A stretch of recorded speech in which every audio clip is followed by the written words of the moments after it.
त्यांनी 2011 साली ज्या निवडणुका झाल्या त्यावेळी नारा दिला की परिवर्तन म्हणजे बदलाव करण्याची गरज आहे.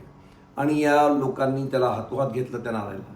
आणि ममता बॅनर्जी यांचं सरकार आलं, लेफ्ट फ्रंट एकदम संपल्यात जमा झालं. आज तुम्ही बघितलंच आत्ताच्या निवडणुकीमध्ये काय परिस्थिती आहे लेफ्टची.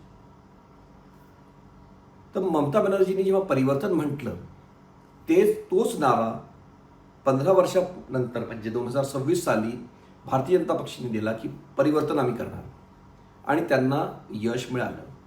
तर याचा एक अर्थ हा होतो की त्यावेळी परिवर्तन झालं नाही, म्हणून लोकांनी आता नवीन म्हणून परिवर्तनासाठी मतदान केलं.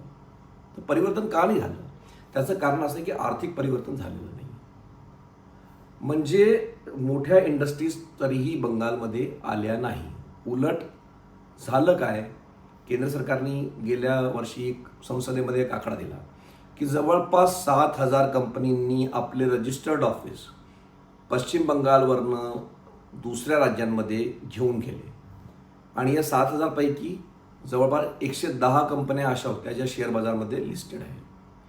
तर 2011 ते 2025 14 वर्षामध्ये 7,000 कंपन्यांनी, म्हणजे नवीन इन्व्हेस्टमेंट तर नाही आलं, ज्या कंपन्या होत्या त्यांनी पण आपलं पळवाट काढली बंगालहून इतर राज्यांकडे. महाराष्ट्रात गेले, गुजरातमध्ये गेले, यूपीमध्ये गेले, मात्र बंगालमध्ये त्या कंपन्या राहिल्या नाही.